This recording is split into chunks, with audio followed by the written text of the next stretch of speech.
प्रिय विद्यार्थियों, हम जो हमारी कक्षा की थी वो कक्षा में हमने पढ़ने की कोशिश की थी कि जानने की भी कोशिश की कि क्या मानव भूगोल है और किस तरह से भौतिक भूगोल से अलग है और किस तरह से हम लोग इस विषय में हमारी जो बीए पार्ट फर्स्ट की मानव भूगोल की जो एक पेपर है उस पेपर में अधिकतम स्कोर हम लोग कर सकते हैं। उसके लिए हमने कोशिश की थी कि हम लोग सबसे पहले एक तरह से उसका सिलेबस जाने।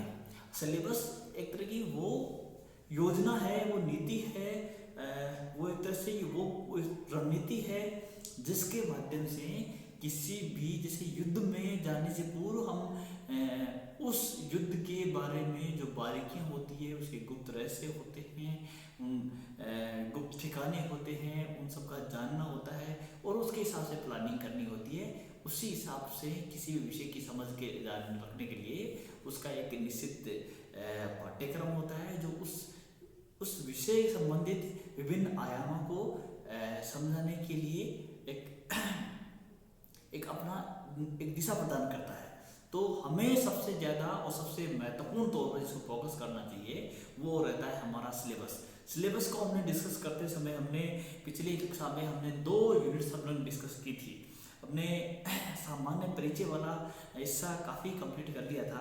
उसके बाद में stages of evolution of man की बात भी हमने कर ली थी कि जो मानव की प्रजातियां क्या है और किस आधार पर हम उनको विभाजित करते हैं विभिन्न प्रकार की प्रजातियों को, और ये प्रजातियों के अलग अलग होने के कारण क्या है, क्या कहते हैं इसको कहते ना उसको प्रवास कटिबंध सिद्धांत, माइग्रेशन जोन थ्योरी है वो क्या है, या जो कह सकते हैं कि जो ग्रिफिथ टेलर महोदय ने जो दी थी। उसके अलावा हम लोगों ने जानने की कोशिश की कि कौन कौन से कारक थे जो मानव की विविध प्रजातियों के प्रवास के लिए उत्तरदायी बने और आज जो स्वरूप आया है मानव जनसंख्या का वो अस्तित्व में आ पाया।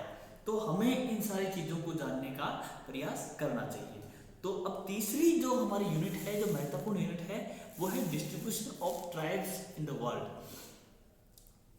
अब ट्राइब क्या है, ट्राइब हम लोग जानने पहले सबसे पहले तो ट्राइब्स एक उस तरह का समुदाय है जो आज के इस प्रगतिशील चिंतनशील मानव सभ्यता के उस संवर्ग से नहीं जुड़ पाया है जो विज्ञान और तकनीकी की जो प्रगति है उसके साथ अपने आप का, अपने समाज का एक रूपांतरित स्वरूप के रूप में आज अस्तित्वमान है।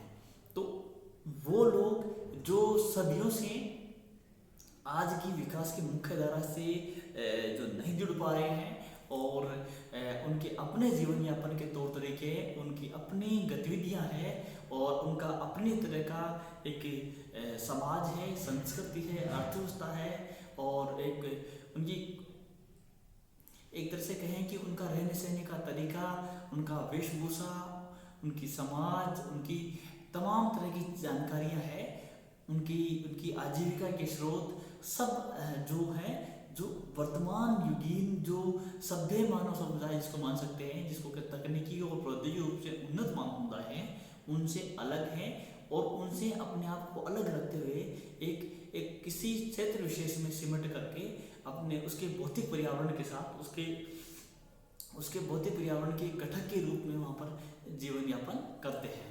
तो वो ट्राइब्स हैं, तो उन ट्राइब्स के बारे में हम जानेंगे कि कौन कौन सी ट्राइब्स है जो स्पेशली हमारे सिलेबस में जो ट्राइब्स दे रखी हैं वो है कि पिग्मीज जो मध्य अफ्रीका के जंगलों में निवास करती है, जो कांगो बेसिन है जहाँ पर मबूती, तवा, बिंगा और गसेरा इस तरह के 4 वर्ग हैं पिग्मी जनजाति के और वो मध्य अफ्रीका के कांगो बेसिन के जंगलों में निवास करती है। उस जनजाति के बारे में हमें जानना।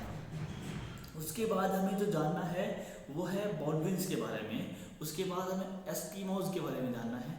एस्किमोज भी एक बहुत ही बड़ा वर्ग है और हम लोग कह सकते हैं कि भूगोल की किताबों में हम +2 से या इवन उससे पहले से भी पढ़ते आ रहे हैं कि बर्फ के घर बनाकर जो लोग रहते हैं, बर्फीले क्षेत्रों में निवास करते हैं, ग्रीनलैंड और कनाडा के उत्तरी भाग है वहाँ निवास करते हैं। उन उन लोगों की अपना समाज, अर्थव्यवस्था, संस्कृति किस तरह से उनके भोजन या भोज्य पदार्थ प्राप्त करते हैं, किस तरह से वो जीवन यापन करते हैं, किस तरह से उनके परिवार की संरचना होती है, और किस प्रकार के एक तरह से कहें कि उनका पूरा अपने वातावरण के साथ वो समायोजन करते हैं, वो सब जानते हैं। उसके बाद में हम लोग किर्गिज लोग हैं। किर्गिज मध्य एशिया के पशुचारक समुदाय हैं और ये अपने पशुओं को चारागाहों की तलाश में एक स्थान से दूसरे स्थान पर लेकर विचरण करते हैं और अपनी आजीविका चलाते हैं। ये किर्गिज के नाम से ही किर्गिस्तान एक मध्य एशिया का देश है, तो उसके बारे में भी हम लोग जानेंगे। तो ये तरह अब इसके बाद हम लोग ये जो वर्ल्ड डिस्ट्रीब्यूशन था ट्राइब्स का, उसके बारे में पढ़ करके हम 4 प्रजातियां जो जनजातियां हैं, पिग्मीज, बोडविन्स, एस्किमोज एंड किर्गिज, इन चारों के बारे में हम लोग जानेंगे। ये हमारे सिलेबस का पार्ट है। इसके बाद जब हम लोग जो चीज़ें जानने वाले हैं वो है जैसे कहें कि जो ट्राइब्स है उनका भारत में वितरण कैसा है, वो कहाँ है भारत में। हम अलग अलग हिस्सों में बांटते हैं भारत में। हम दक्षिणी भाग में निवासित उन जनजातियों के बारे में पढ़ेंगे। उसके अलावा पश्चिमी भाग में कौन सी जनजातियाँ निवास करती है उनकी जानकारी रखेंगे। फिर उत्तरी भाग में कौन सी जनजातियाँ रहती है, मध्य भारत में कौन जो जातियाँ निवास करती है उनके बारे में। फिर उसके अलावा जो पूर्वी भाग पूर्वोत्तर में जो जनजातियाँ निवास करती है उनके बारे में हम लोग एक जनजातियों का एक खाका जानेंगे कि कहाँ किस प्रकार की जनजातियाँ निवास करती है।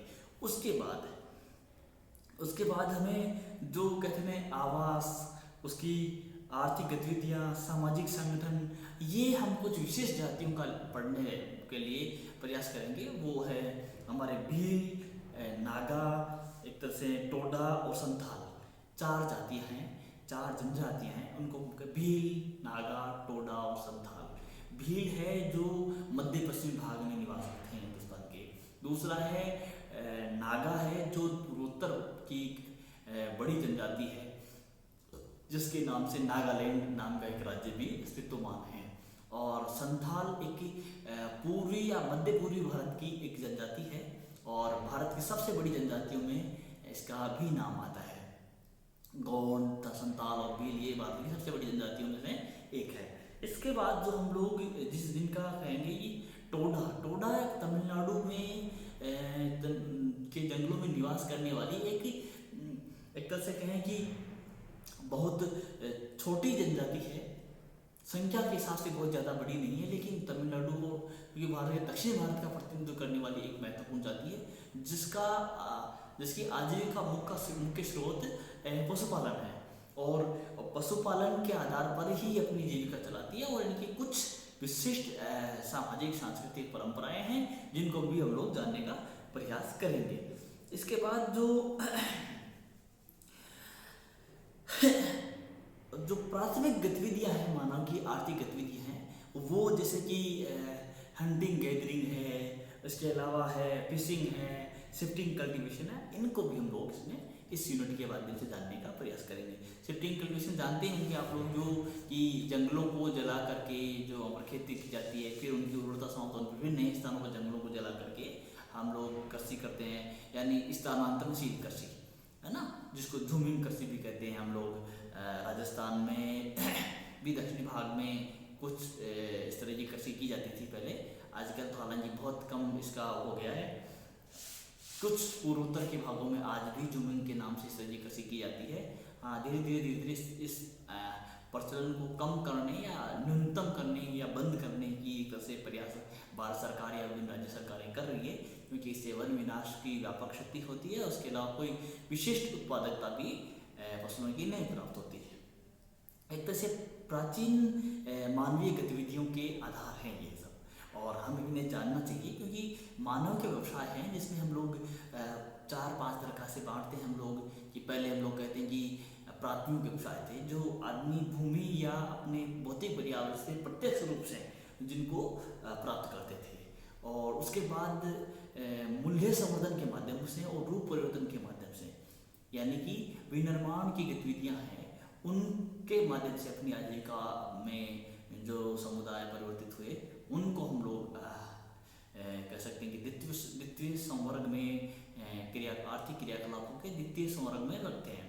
तीसरा जो होता है वो सेवा क्षेत्र है, जिसमें कुछ एक तरह से कहें कि प्राथमिक और द्वितीय या समाज के तृतीय जो वर्ग के लोग हैं उनको उनकी कुछ विशिष्ट जरूरतें होती है। प्रगतिशील समाज के साथ साथ कुछ ज़रूरतों में भी जो मूलभूत जरूरतें थी उनमें बदलाव आया है।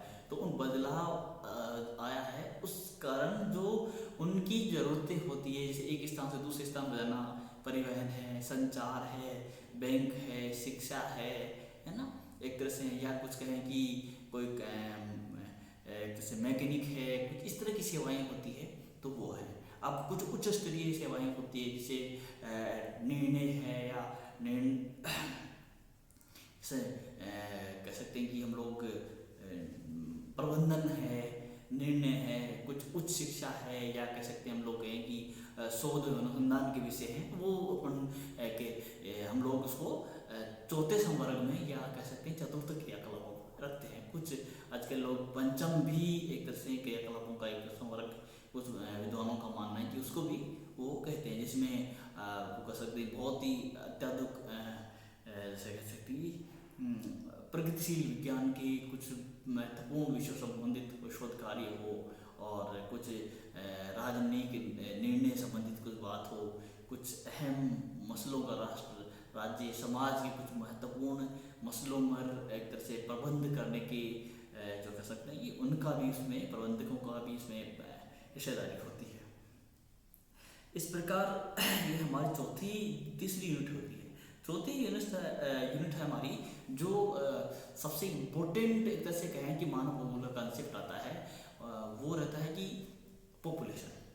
क्योंकि मानव भूगोल में मानव बहुत महत्वपूर्ण है, अदरवाइज तो भूगोल ही बोल सकते थे हम, भौतिक भूगोल की तरह, लेकिन मानव भूगोल में स्पेसिफिकली मानव पर फोकस किया जाता है। और मानव के बारे में जब तक पहले हम लोग कहें कि मानव भूगोल का दायरा क्या था वो जानने की कोशिश की, उसके अलावा मानव अपनी विकास की अवस्थाएं क्या क्या रही, कहाँ से मानव का अपने प्राचीन काल से लेकर के आज वर्तमान काल तक जहाँ तक पहुँचा है, विभिन्न प्रजातियों के उद्भव से लेकर के, और किस तरह की प्रजातियों का स्वरूप है, उनके उसे कहते हैं चयन से लेकर के अनुकूलन की बात कर लेकर ग्रंथ स्वभाव जलवायु के कारण किस तरह से मानव किस स्वरूप में पहुँचा, वो सब। इसके अलावा विश्व की जनजातियों का वितरण प्रणाम है। अब हम लोग एक मानव की दुनिया भर में संख्या कितनी है, और उस जनसंख्या है जो विभिन्न क्षेत्रों में निवास मानव की जनसंख्या है, उस जनसंख्या के क्या क्या आयाम हैं, क्या क्या पक्ष है, ताकि उनको बेहतर और सरलतम तरीके से हम समझ सकें।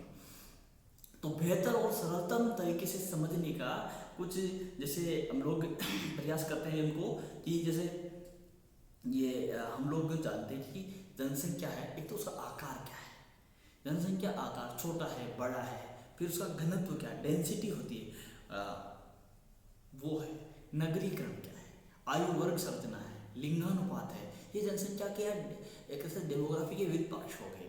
तो इन सब को प्रभावित करने वाले कारक क्या हैं, दुनिया में जनसंख्या का वितरण किस प्रकार का है, कौन से इलाके ज़्यादा सघन बसे हैं, कौन से इलाके कम सघन बसे हैं, कौन से जनशून्य हैं और कौन से अत्यधिक जनघनत्व वाले इलाके हैं।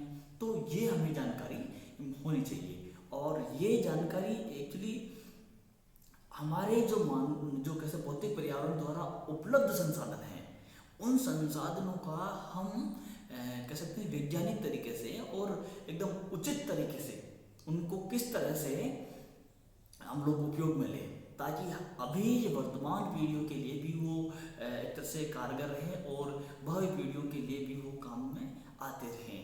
तो इस तरह से उस प्रदेश विशेष जनसंख्या का जानकारी उस प्रदेश विशेष के संसाधनों के नियोजन की योजना बनाने के लिए, या उस प्रदेश के संसाधनों का किस प्रकार उपयोग किया जाना चाहिए, इसका एक हम लोग प्लान या खाका तैयार करते हैं, तो उसके लिए जानकारी होना बहुत ज़रूरी होता है। अच्छा, हम लोग ये ये जानते हैं कि जनसंख्या को प्रभावित करने में हमारे भौतिक पर्यावरण का बहुत बड़ा योगदान है। उसके अलावा भौतिक पर्यावरण के अलावा या कह सकते हैं कि हम कुछ राजनीतिक निर्णय होते हैं, कुछ कुछ आर्थिक कारक होते हैं, वही प्रभावित करते हैं। तो उन सब कारकों को हम लोग जानेंगे कि कौन कौन से कारक हैं जो फिजिकल है या इकोनॉमिक फैक्टर हैं या एकदम सोशल फैक्टर हैं या एक जैसे पॉलिटिकल फैक्टर्स हैं जो वहाँ की डेंस पॉपुलेशन को या वहाँ की स्कैटर्ड पॉपुलेशन को प्रभावित करते हैं। यानी कि वहाँ पर स्कैटर्ड पॉपुलेशन है तो वो क्यों है, और डेंस पॉपुलेशन है तो क्यों है, उनके यानी कुल मिला के कहें तो जनसंख्या के वितरण को प्रभावित करते हैं वो। और अब उसके बाद हम लोग जैसे बात करते हैं जैसे कि किसी क्षेत्र में जनसंख्या अधिक जनसंख्या है, कम जनसंख्या है, या वहाँ पर एक उचित जनसंख्या का अनुपात वहाँ पर है। तो इस चीज़ को देखना होता है। तो संसाधनों की प्रयोज्यता के हिसाब से हमने देखा जाता है कि संसाधन वहाँ पर कितने हैं और उनसे संसाधनों का उपयोग करते हुए उस क्षेत्र के निवासी अपना अधिकतम संभव जीवन स्तर प्राप्त कर पा रहे हैं या नहीं कर पा रहे। उससे इस चीज़ का एक तरह से कहें कि आकलन लगाया जाता है। अगर किसी क्षेत्र में जनसंख्या अधिक है, जैसे कि जापान है, जापान की बात करते हैं हम लोग, जापान में जनसंख्या का घनत्व काफ़ी अधिक है, 300 से 350 के आसपास है।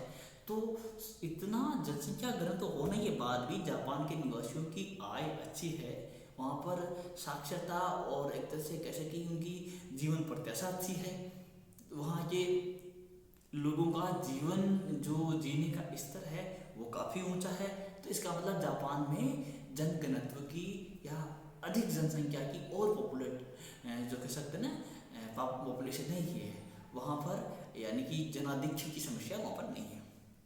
उसी तरीके से हमारे पास में एक पड़ोसी देश है, हमारा बांग्लादेश है, भारत है, पाकिस्तान है। यहाँ पर जनसंख्या का घनत्व है अलग अलग वेरी करता है। पाकिस्तान में जनसंख्या घनत्व 200 के आसपास ही है, लेकिन पाकिस्तान में जनसंख्या घनत्व 200 के आसपास ही है, लेकिन बावजूद इसके वहाँ पर जापान के लोगों की तुलना में कम आय है, वहाँ के जापान के लोगों की तुलना में शिक्षा का स्तर कम है, जीवन स्तर उनका जीवन की गुणवत्ता है वो कम है। इसका मतलब है कि पाकिस्तान के संसाधनों की तुलना में पाकिस्तान की जनसंख्या ज़्यादा है, या वो इसलिए है क्योंकि वहाँ के नागरिकों को एक उत्तम जीवन स्तर प्रदान नहीं कर पा रही है।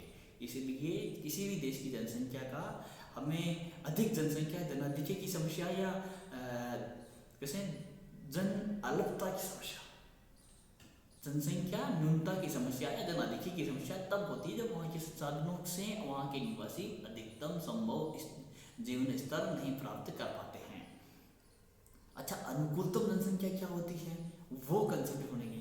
अनुकूलतम मतलब कि उस क्षेत्र के संसाधनों का उपयोग करते हुए वहाँ के निवासी दीर्घ काल तक एक उच्च जीवन स्तर के साथ वो जीवन यापन कर सके।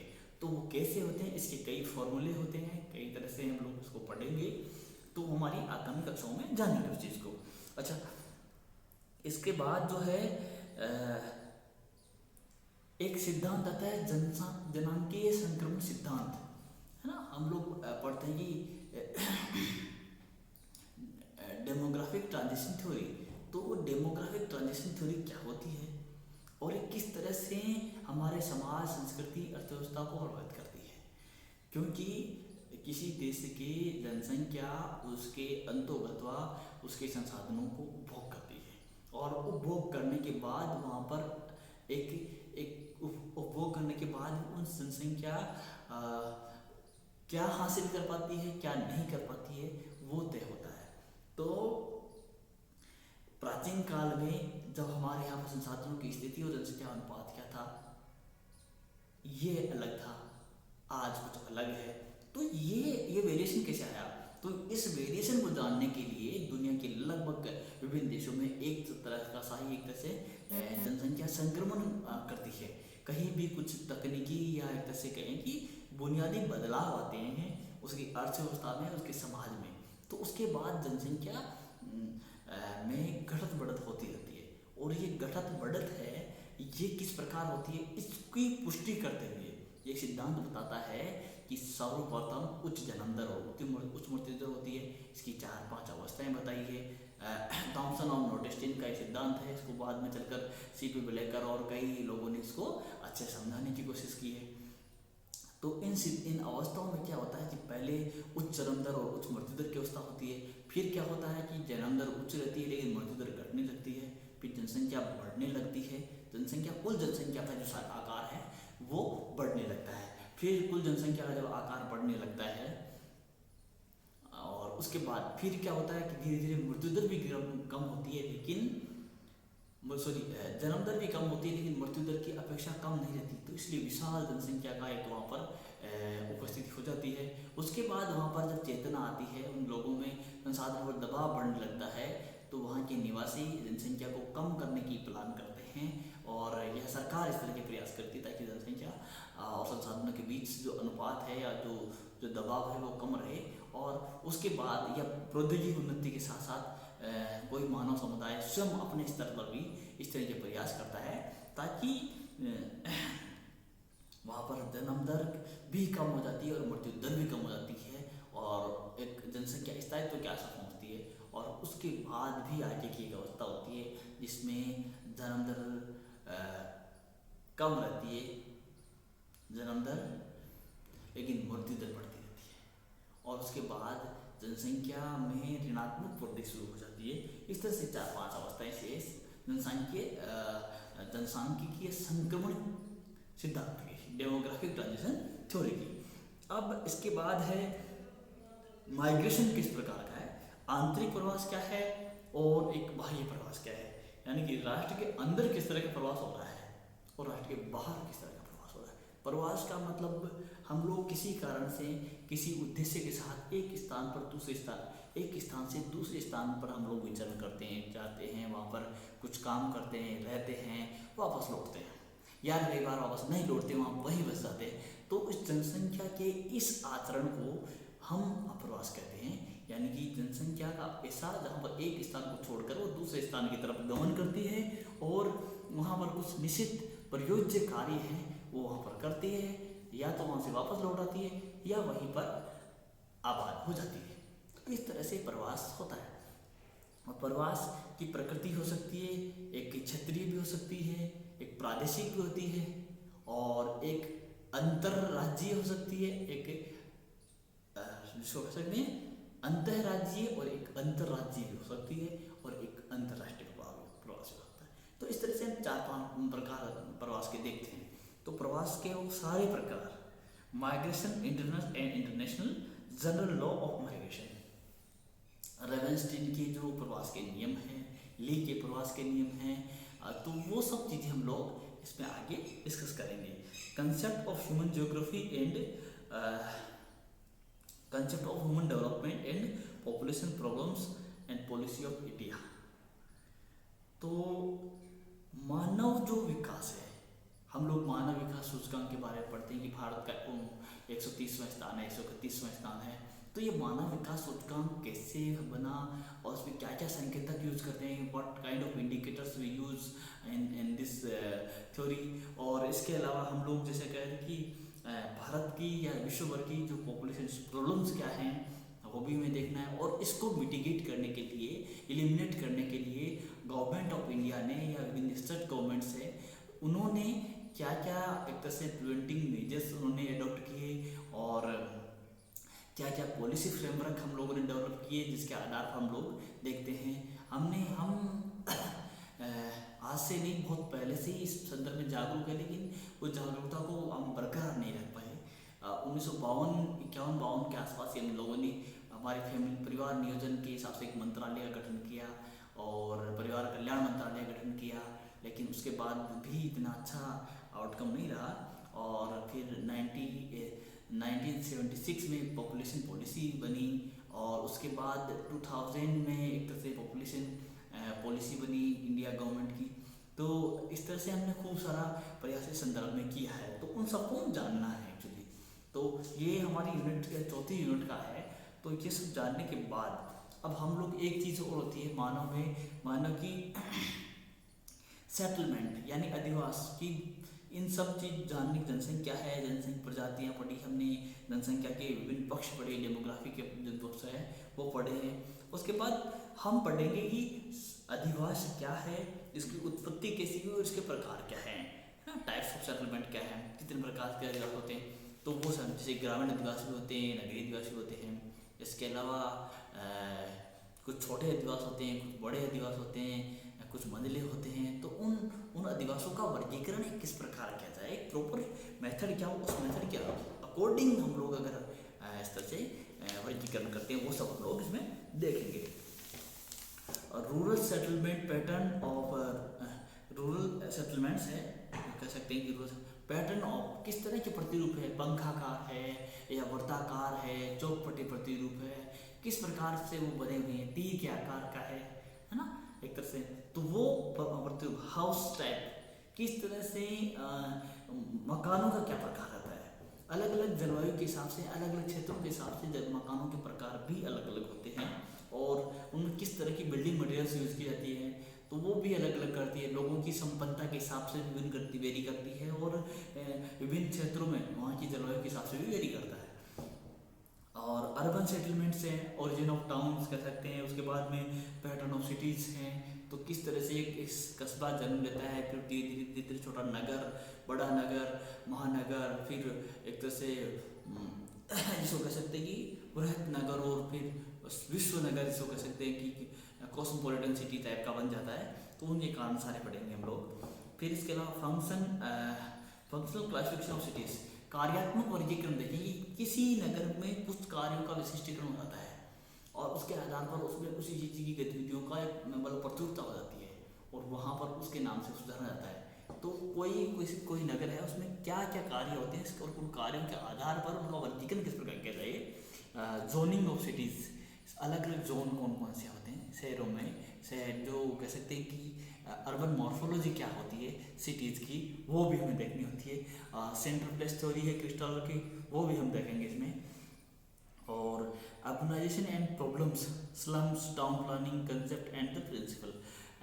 एंड तो अर्बनाइजेशन के कारण जो प्रॉब्लम्स क्या क्या आ रही है हमारे समाज के सामने, नगरीकरण की जो महत्वपूर्ण प्रॉब्लम निकल के आ रही है, उन प्रॉब्लम्स को हमें आइडेंटिफाई करना है, उन्हें देखना है कि किस प्रकार गांव से जब नगर परिवर्तित होता है, नगर के रूप में जब एक कोई आदिवासी गांव से नगर के रूप में परिवर्तित होता है, तो क्या क्या समस्या यहाँ पर उभर कर आती है, और उन समस्याओं को हम किस प्रकार डील करें।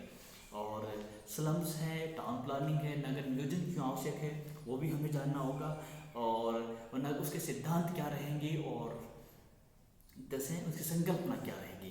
तो हमें अभी स्मार्ट सिटीज़ का कंसेप्ट पढ़ रहे हैं, स्मार्ट सिटीज़ क्यों हैं, ज़रूरी है। इसके अलावा हम लोग कहेंगे कि तरह से इनका नाम बात करें, जैसे कि अमृत सिटीज़ है ना, अमृत सिटीज़ एक तरह से हैं, और जैसे कहें कि अटल शहरी नवीनीकरण मिशन है, वो है, उनकी तुलना कौन सी जुड़ी है। और हर्ट एक तरह से जिसको कह सकते हैं कि एक योजना है विरासत हेरिटेज सिटीज़ को लेकर के, उनकी बात है। और तमाम तरह की जो हमारी प्लानिंग है, पॉलिसीज है, जो शहरी आवास विकास मंत्रालय है, आवासन मंत्रालय है, उनकी क्या किस तरह की रहती है, तो वो सब चीज़ें हम लोग इसके बीच में जानेंगे। तो हमारे पास कुल 5 यूनिट है, और 5 यूनिट में से हमें अधिकतम स्कोर के लिए प्रयास करना पड़ेगा, और प्रयास करना है कि हमें किताब खरीदनी पड़ेगी। तो हिंदी मीडियम की 2 किताब बेहतर जो मैं मानता हूँ, और मैंने भी इस तरह का अध्ययन किया है, आपको और भी बेहतर लगे तो आप देख सकते हो। जिसको मैं पढ़ता हूँ वो है मानव भूगोल माजिद हुसैन और मानव भूगोल SD कौशिक। आप इन्हीं में से कोई एक किताब परचेज कर सकते हैं, और या अगर आपकी क्षमता है तो आप तो भी ले सकते हैं। और इंग्लिश मीडियम में भी माजिद हुसैन साहब की मानव भूगोल की बुक आती है, और कुछ और किताबें भी हैं, आप लाना चाहें तो आप ला सकते हैं। तो अपने सिलेबस के साथ में आपको वो बुक्स का नाम भेज दिया है, आप और उनको देख लेना।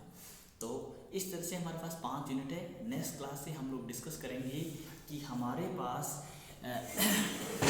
आज हमने सिलेबस डिस्कस किया है कि सामान्य परिचय पहले पढ़ चुके, आज पाठ्यक्रम का जो दूसरा भाग था वो हमने पढ़ा इसमें।